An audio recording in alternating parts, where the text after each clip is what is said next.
राम राम मंडळी, स्वागत आहे तुमचं पुन्हा एकदा वन बाउल स्वीटच्या नवीन रेसिपीमध्ये. रोजचाच नाश्ता शिरा पोहे उपमा खाऊन खाऊन कंटाळा आला आहे किंवा रोजच वडापाव खातो आहे. आज वेगळ्या पद्धतीने एकदम भन्नाट असा नाश्ता तयार करतो आहे आपण. लहान मुलापासून तर मोठ्यापर्यंत सर्वांनाच आवडणार असा नाश्ता आहे. तर त्याची मी काय तयारी केली आणि कसं बनवलं आहे याचं लगेचच पाहून घेऊ आपण आणि बनवायला सुरुवात करू. चला मग किचनकडे.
ब्रेड मी गोल आणि स्क्वेअर आकारामध्ये कट केलेत. तुम्ही हव्या त्या आकारामध्ये कट करा आणि कुठल्या आकारामध्ये कट करून बनवू शकता. आता इथं मी चीज घेतलं आहे क्यूबवालं. तुम्ही मोझेला किंवा कुठल्याही प्रकारचं चीज घ्या. मोठा स्क्वेअर असेल तरी चालेल, त्याला तुम्ही खीस करून वापरू शकता. चीजमुळे एक छान असा चीजी फ्लेवर येतो आणि लहान मुलंच काय मोठे माणसंसुद्धा आवडीने खातात. कुठल्याही सॉसबरोबर तुम्ही सर्व करू शकता. त्यानंतर मी इथं थोडंसं कॉर्नफ्लॉवर घेतले आणि त्याची वाटरी पेस्ट बनवली. त्याच्यामध्ये तांदूळ पीठ जरी असेल तरीसुद्धा चालतं. तांदूळ पीठ घ्या आणि त्याची वाटरी पेस्ट बनवा. त्याच्यामुळे तुम्हाला बेसन किंवा याच्याऐवजी तांदूळ पीठावर घेतल्यामुळं क्रिस्पीपणा तर येतोच, पण तेल खूप कमी लागतं. तेल जास्त पीत नाही आहे बाकी पॅटीस किंवा वडापावपेक्षा. शिवाय आपण अजून क्रिस्पी होण्यासाठी ब्रेडचं जे कट केल्यानंतर साईडचा भाग उरला होता तो आपण मिक्सरमध्ये फिरून त्याचं क्रम केले आणि ते वरून लावले. त्याच्यामुळं अजून आपले वडे जे आहेत ते क्रिस्पी बनतात आहे. त्याच्यामुळं नक्की ट्राय करा रेसिपी बनवण्यासाठी. आणि खाली सबस्क्राईबचं बटन दिलं आहे ते मात्र नक्की प्रेस करा. चला मग आपण उरलेली बाकीची तयारी करून घेऊ.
ब्रेडचा आपला वरून क्रिस्पी आतून सॉफ्ट असा चीजी नाश्ता तयार करून झाला आहे अगदी कमी तेलामध्ये.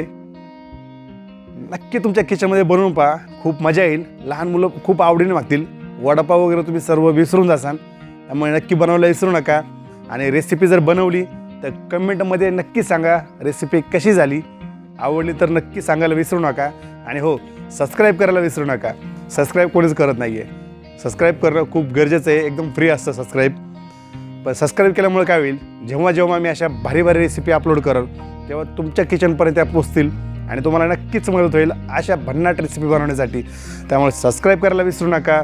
लगेच बटन दाबा खालचं. दाबलं का दाबा पटकन दाबून टाका लगेच. एकदम 1 सेकंदचा वेळ लागतो. दाबून टाका. दाबलं ना? Okay, thank you. सर्वांचं मनापासून आभार. भेटूया वन बाउल स्वीटच्या पुढील रेसिपीमध्ये. तोपर्यंत सर्वांनी सुखी राहा, समाधानी राहा. जय हिंद.